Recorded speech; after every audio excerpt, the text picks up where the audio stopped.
Padre Fábio de Mello dá sinais de que pode largar o sacerdócio. Ator falido da Record chora porque Alexandre de Moraes não solta o Bolsonaro. Caso Epstein revela a presença de brasileiros em tráfico humano. Tiro Lipa vai para a Disney com a família celebrar que não mete mais chifre na esposa desde que foi para os Legendários. Filha de Michael Jackson mostra buraco no nariz provocado por uso de cocaína. Essas e outras agora no Rolinho de Notícias no Ar.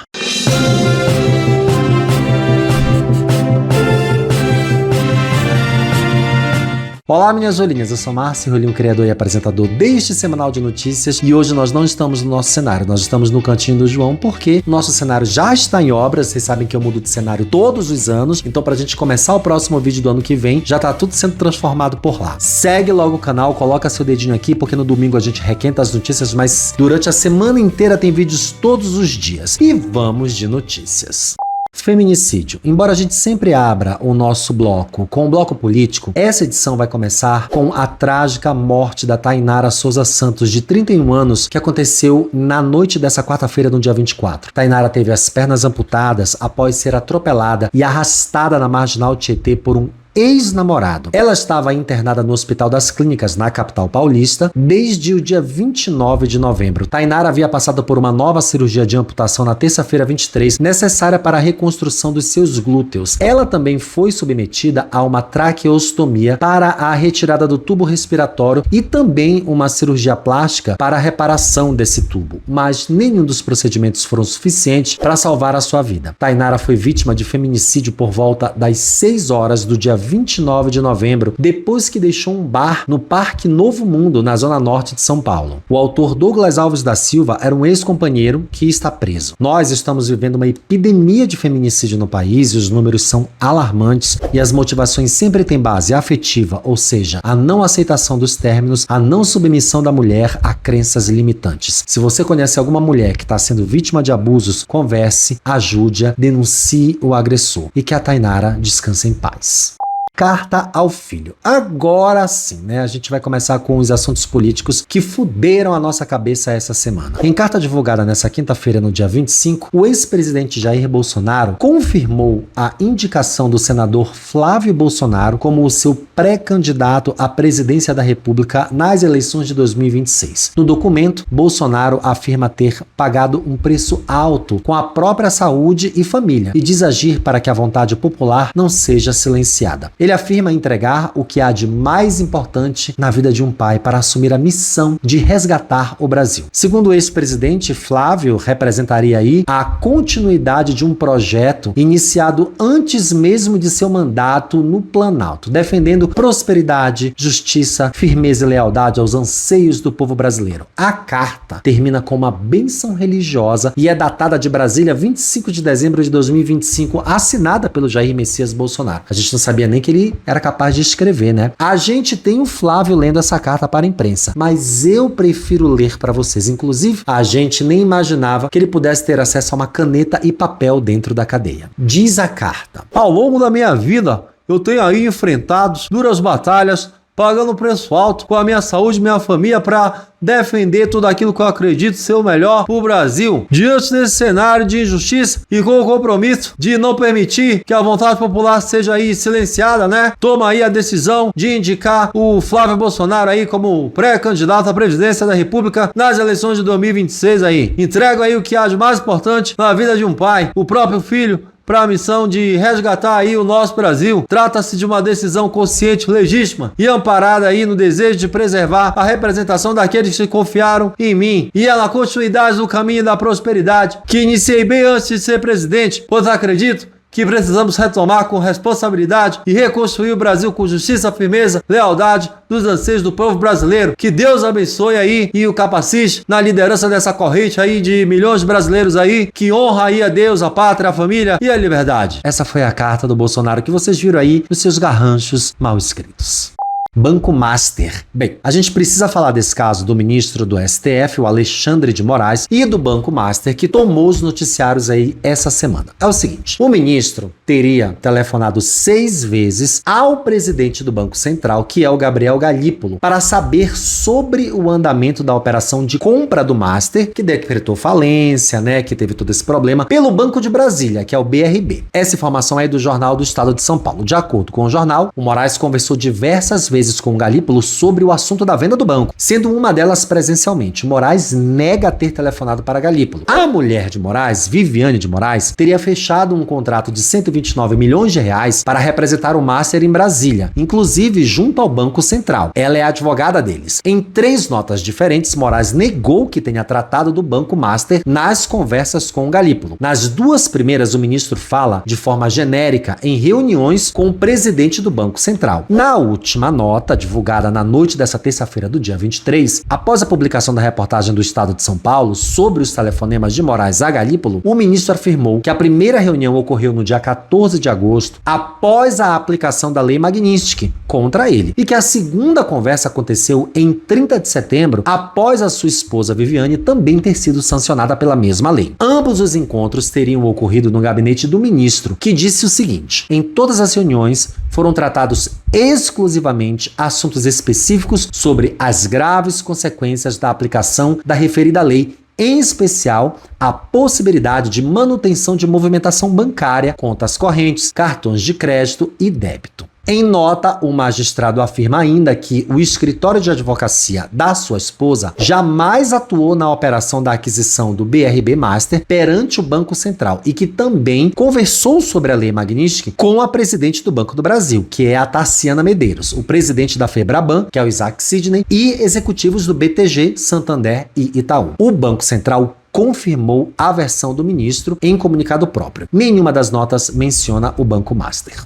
Xenofobia e classismo. O coordenador da bancada maranhense na Câmara, deputado Duarte Júnior do PSB no Maranhão, disse nessa terça-feira, agora no dia 23, que vai acionar sim o Conselho de Ética contra o deputado Paulo Bilinski, do PL, por uma fala contra o Estado do Maranhão. A declaração foi feita durante a participação do Bilinski no podcast Três Irmãos, em uma discussão sobre a fusão dos estados, na qual ele comparou o Maranhão a Santa Catarina e criticou o que chamou de heterogeneidade. Na ocasião, o deputado afirmou que a extensão territorial brasileira gera muita heterogeneidade. Esse é um problema. Assistam o vídeo sem vomitar. A extensão territorial brasileira, ela gera muita heterogeneidade. Esse é o problema. Então você pode ver, por exemplo, Santa Catarina é extremamente homogêneo, né? Por ser extremamente homogêneo, se Santa Catarina tivesse mais liberdade para legislar, você teria leis muito melhores para aquele estado. Agora, compara Santa Catarina com Maranhão. Compara. É o mesmo país. Dá pra comparar? Não dá, né? Maranhão é uma bosta. Como é que você vai comparar com Santa Catarina? Qual que é o estado mais antigo do Brasil? Salvador, né?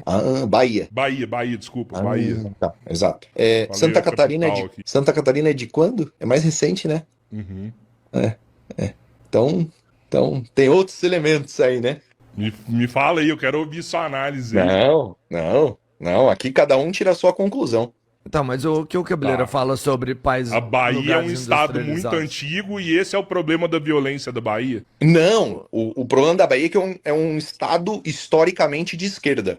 Ele nunca fez o salto cognitivo de dizer assim, porra, a esquerda só fode a gente mesmo, vamos fazer um salto à direita, entendeu?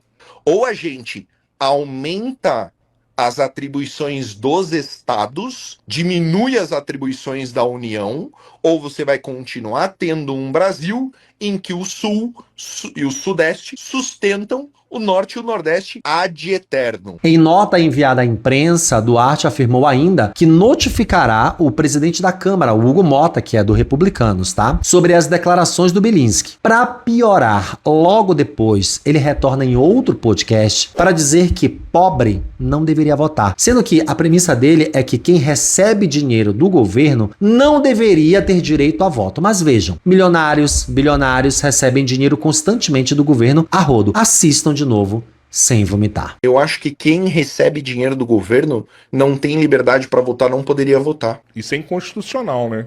É. Mas eu acho que isso é o justo. E essas pessoas que vivem de assistencialismo, que vão passar a não ter o direito mais de ter uma representatividade, elas não têm direito de escolher mais nada no país.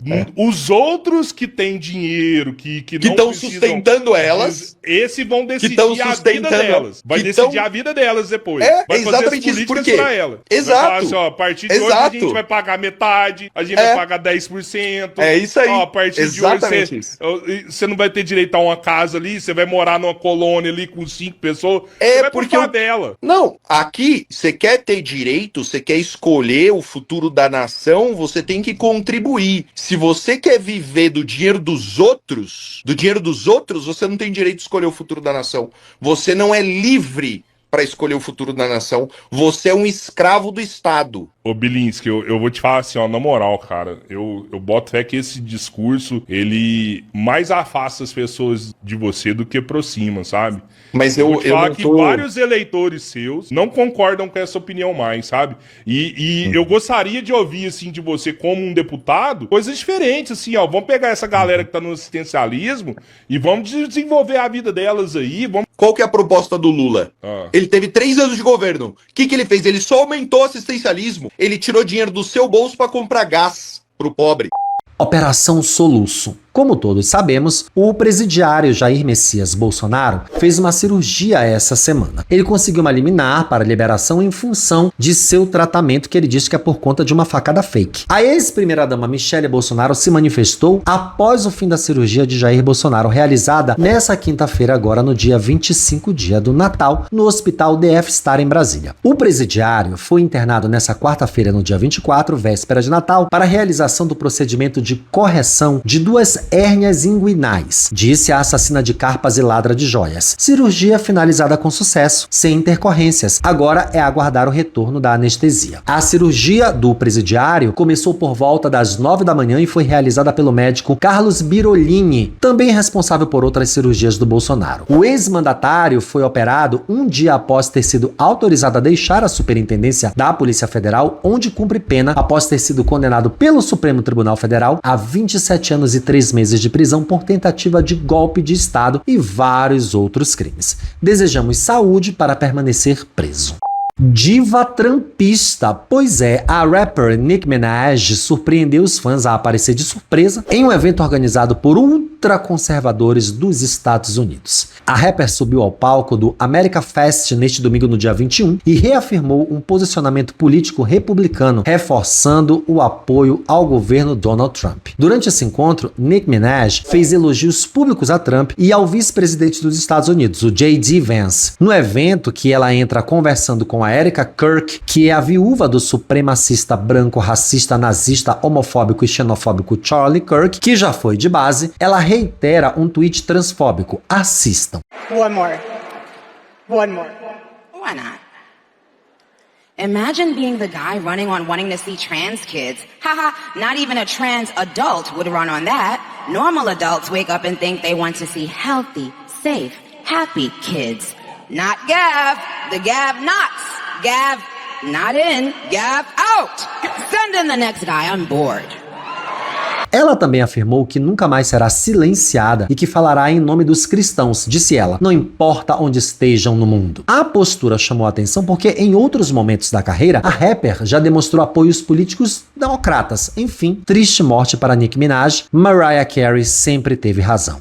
Natal transfóbico. O presidente dos Estados Unidos, Donald Trump, utilizou a rede social Truth para publicar uma mensagem de Natal na noite dessa quarta-feira, do dia 24. Era melhor nem ter feito isso, tá? Na declaração, o republicano fez críticas aos adversários políticos e atacou políticas voltadas à população trans. Que bela postagem de Natal. Nesse post, ele desejou Feliz Natal a todos, incluindo, segundo ele, a escória da esquerda radical, grupo que ele acusou de tentar destruir o país, mas que estaria falhando. Disse ele, não temos mais fronteiras abertas homens em esportes femininos, direitos para todos os transgêneros ou aplicação da lei fraca. Que bela mensagem de Natal, né? Além disso, o presidente destacou indicadores econômicos e de segurança. Segundo ele, os Estados Unidos registram mercado de ações e planos de aposentadorias recordes, os menores índices de criminalidade em décadas, inflação zero, mentira, e essa semana um PIB de 4,3%, 2 pontos percentuais acima do esperado. Trump afirmou ainda que a política das tarifas alfandegárias adotada pelo seu governo teria gerado trilhões de dólares em crescimento e prosperidade e a segurança nacional. Para Trump, o país voltou a ser respeitado no cenário nacional, talvez como nunca antes, só na cabeça dele, porque a população lá continua com fome, sem moradias, sobretudo sem acesso à saúde pública. Deportados. O Brasil registrou agora, em 2025, um número recorde de deportações de brasileiros vindo dos Estados Unidos desde janeiro. Já são 3.170 pessoas enviadas de volta ao país em 34 voos fretados pelo governo norte-americano, um aumento superior a 90% em relação a 2024 e maior volume desde 2020. O voo mais recente chegou ao Aeroporto Internacional de Belo Horizonte às vésperas do Natal, trazendo mais de 80 deportados. Entre eles está Lucas Miranda Santos, que vivia nos Estados Unidos havia 7 anos e passou 3 meses presos antes de ser deportado. Histórias semelhantes se repetem entre os repatriados, muitos deles detidos por semanas ou meses ficando em prisões insalubres. Segundo o Ministério dos Direitos Humanos e Cidadania, o governo federal estruturou ao longo de 2025 um programa de acolhimento para orientar pessoas e facilitar o retorno às cidades de origem. A política anti-imigração voltou a ser prioridade nos Estados Unidos desde a posse de Donald Trump em 20 de janeiro, com a ampliação expressiva do orçamento destinado às agências migratórias. A avaliação é de que o país está apenas no início de um processo de aceleração de deportações, especialmente de imigrantes latino-americanos em situação irregular. Mas dinheiro para as políticas de ajudar pessoas com HIV no mundo, ele cortou tudo. Péssima ideia. Um helicóptero de um frigorífico de Goiânia, onde tudo acontece, meu Deus do céu, e que nas últimas eleições para presidentes fez campanha para o presidiário, jogou carne para moradores em Aparecida de Goiânia, na região metropolitana da capital. Nas imagens que circulam nas redes sociais, é possível ver a aeronave sobrevoando uma área de pasto, enquanto uma multidão de pessoas corre atrás. Assistam o vídeo.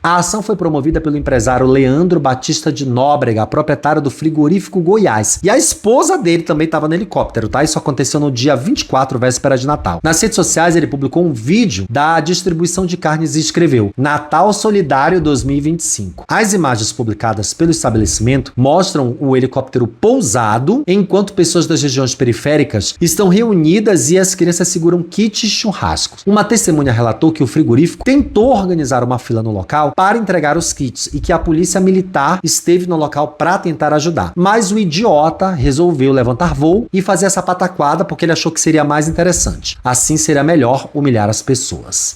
Brasileiros no balaio. Um grande grupo de brasileiros é mencionado em um depoimento ao FBI e à Polícia Federal Americana, que integra dezenas de milhares de documentos divulgados pelo Departamento de Justiça dos Estados Unidos sobre o famosíssimo caso do bilionário Jeffrey Epstein, que é o criminoso sexual condenado nos Estados Unidos e morto em 2019. Esses arquivos aí, que já estão nas redes, foram tornados públicos na sexta-feira, no dia 19, após determinação do Congresso americano, e reúnem materiais de investigações sobre abusos sexuais e tráfico de mulheres e meninas atribuídos ao Epstein. A referência identificada pela BBC News Brasil parece anotações manuscritas baseadas em uma entrevista do FBI no dia 2 de maio de 2019. O conteúdo trata de pessoas que podem ter sido levadas como possíveis vítimas para encontros sexuais, inclusive menores de idade. Grande parte do material está com tarja, como vocês podem ver aí, o que impede a identificação dessas pessoas envolvidas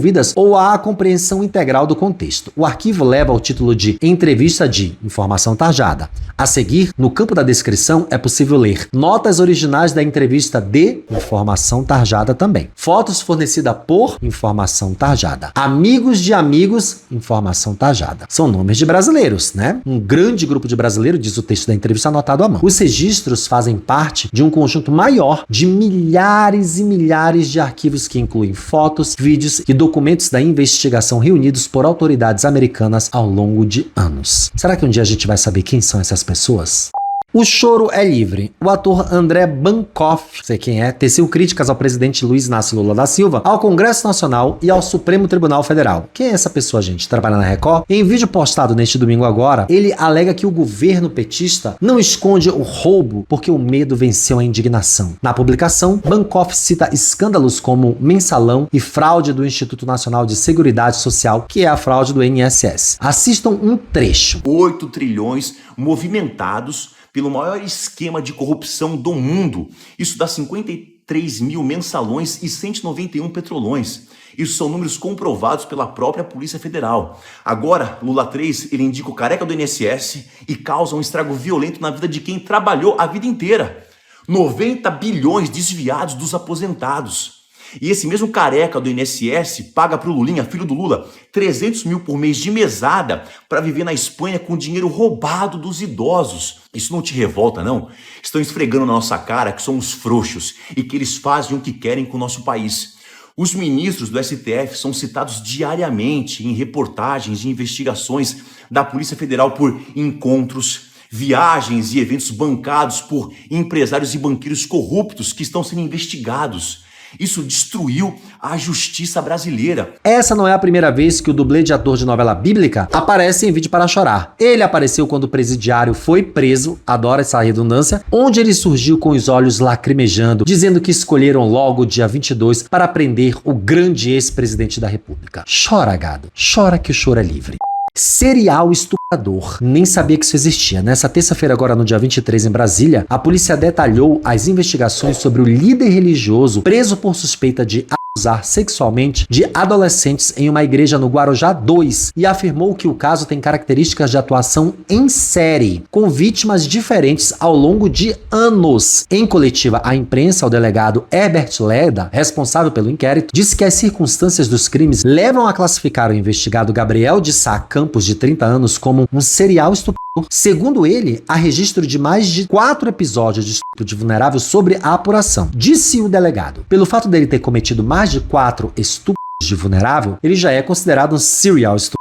Que louco isso, né? Assim como homicídio, quando um autor mata mais de 3 pessoas com o mesmo modus operandi, é considerado um serial killer. Ele, Gabriel Campos, foi colocado nessa categoria. E ele está preso temporariamente desde sexta-feira do dia 19 por decisão do Tribunal de Justiça do Distrito Federal, que decretou custódia por 30 dias, prerrogáveis aí por um igual período. As investigações apontam que o Gabriel é filho do principal líder da igreja Batista Filadélfia e atuava junto aos adolescentes em um núcleo informal apelidado de Ministério da Sexualidade, responsável por orientações sobre educação sexual. De acordo com a polícia, não está claro aí quem foi que criou esse grupo, nem como o suspeito passou a comandá-lo, já que funções desse tipo costumam ser pouco formalizadas dentro de congregações religiosas. O inquérito descreve um padrão de aproximação. O líder religioso se valia da posição de confiança dentro da igreja para se aproximar de cada um do adolescente por vez, conquistar as suas credibilidades e das suas famílias e, em seguida, criar situações para ficar sozinho com a vítima. O número de vítimas pode chegar a 12. Ele disse em seu depoimento que os atos foram brincadeiras e que seus atos são involuntários. Eu vou reforçar uma coisa aqui que eu já disse para vocês anteriormente em vídeos. Nunca deixem seus filhos sozinhos com padres e pastores e nenhum tipo de líder religioso de nenhuma religião, seja ela qual for. Frequentem,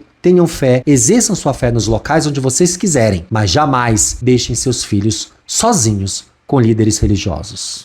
Laroeso, o calendário de festas populares da Bahia vai crescer a partir de agora de 2026. Além de começar com a Santa Bárbara e culminar no Carnaval, Salvador passa a celebrar oficialmente a festa de Olojá, Senhor do Mercado, em homenagem a Exu, que é um orixá de comemoração do comércio e da abertura dos caminhos. As celebrações acontecerão todo o primeiro final de semana de março, na simbólica Feira de São Joaquim, que é um espaço ali de resistência, de luta de fé e de identidade do povo baiano. Mais do que uma festa, festa é um ato de reconhecimento, respeito, valorização das religiões de matrizes africana e da força cultural do povo feirante.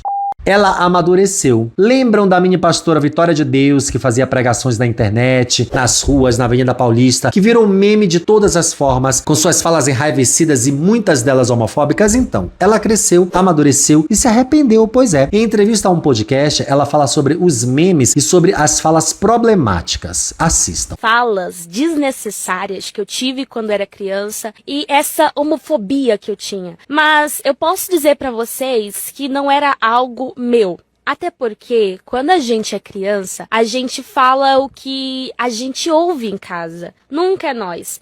E por isso que eu falo, todo esse fanatismo na igreja e muitas das vezes falas que eu ouvia dentro da minha casa me faziam repetir isso. E isso acabava que eu falava e tá, fiz uma live esses dias atrás, né, acho que mês passado, falando sobre isso, sobre essas falas que eu tive, até pedir perdão para a comunidade LGBTQIA+, até porque eu não sabia, não era algo meu, e tem gente que ainda assim critica, dizendo que era algo que eu queria sim falar, mas pode ter certeza que era algo que eu não queria falar.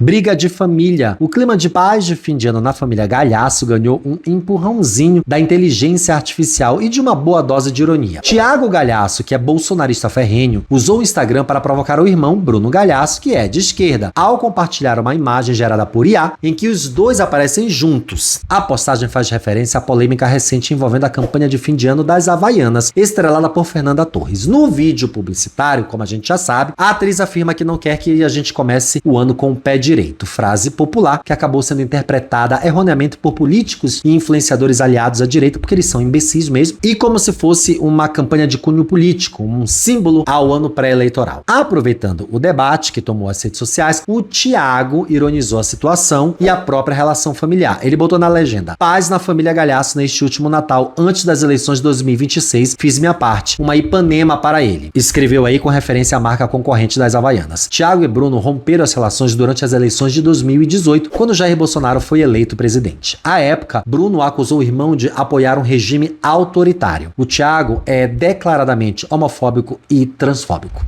Tadinha que barra. O cosplay de Padre Fábio de Mello fez um longo desabafo sobre fiéis que pedem a sua expulsão da igreja. Ele afirma que muitos acreditam que ele não serve para o cargo de sacerdote de igreja católica. Disse o pobrezinho. Muitos continuam acreditando que eu não sirvo para o cargo, pedem minha expulsão, dizem que sou uma vergonha para a igreja. Eu compreendo, eu também sou vítima do moralismo que cega, dificulta voltar no tempo e encarar o fato de que o RH de Jesus foi o pior da história. Fábio de Mello ainda agradece aí, apesar das críticas, né, os fiéis que conseguiu impactar nos últimos 24 anos, disse o sacerdote. Há 24 anos, mesmo sendo um homem cheio de imperfeições, venho acolhendo os que passam pela minha vida. De maneira especial, os que não se sentem convidados, os que não entram pela porta da frente. Só sendo assim que eu posso desfrutar de alguma coerência completa. Padre, a gente sabe que o senhor costuma acolher as pessoas pela porta de trás e tudo bem, eu também faço esse tipo de acolhimento.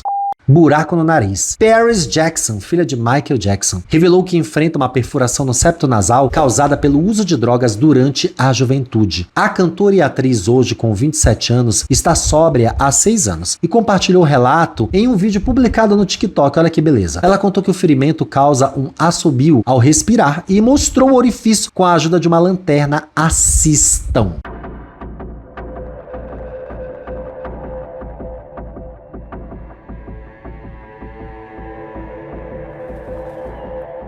Paris afirmou que poderia recorrer a uma cirurgia, mas evita o procedimento por medo de ter uma recaída, que já exigiria aí o uso de medicamentos fortes, né, como anestésico. A artista também falou sobre o impacto da dependência química em sua vida e reforçou sua mensagem de prevenção, disse ela: não usem drogas. Paris tem se dedicado ao ativismo em prol da recuperação de mulheres com histórico em vícios de problemas de saúde mental e tem tido sucesso em sua campanha.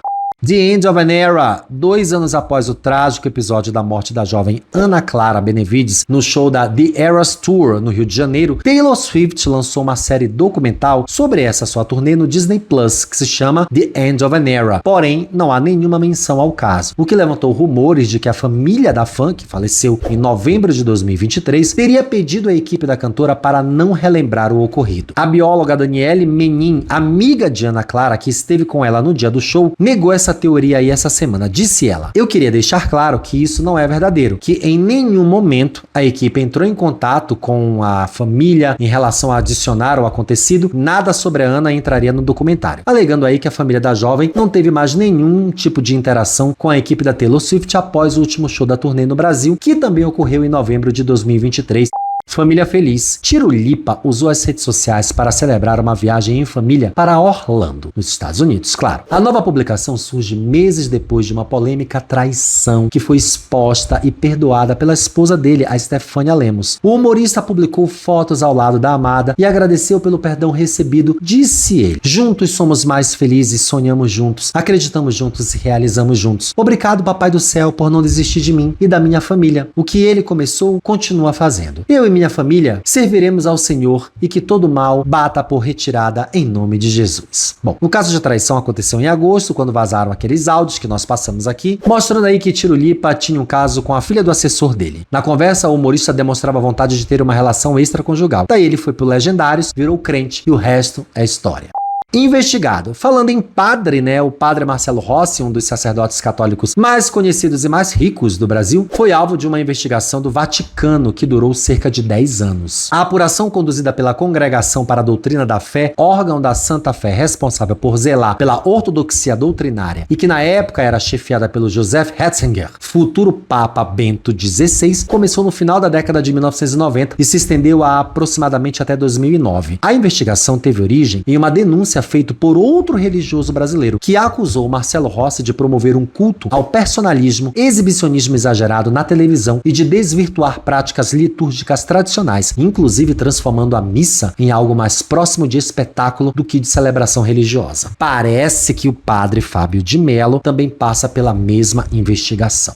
Missa do Galo. Falando em padre de novo, o Papa Leão XIV afirmou em uma missa na véspera de Natal, nessa quarta-feira, dia 24, que a história do nascimento de Jesus em um estábulo, por não haver lugar nenhum de hospedaria, deve lembrar os cristãos de que se recusar a ajudar os pobres e os estrangeiros equivale a rejeitar ao próprio Deus. Leão, que fez do cuidado com os imigrantes e pobres temas centrais do seu início do pontificado, disse que o nascimento de Jesus mostrou a presença de Deus em cada pessoa ao conduzir 1,4 bilhão de católicos no mundo ao Natal durante a missa da Basílica de São Pedro. Disse ele: "Na Terra não há lugar para Deus se não há lugar para a pessoa humana. Recusar um é recusar outro." Bom, é muito estranho porque recentemente uma vereadora catolicíssima pediu que, pelo amor de Deus, não distribuíssem quentinha para os pobres nas ruas. E um padre foi movido de sua paróquia e proibido de usar as redes sociais para promover campanhas de ações e benfeitoria. Talvez o Papa não faça ideia das coisas que estão rolando por aqui.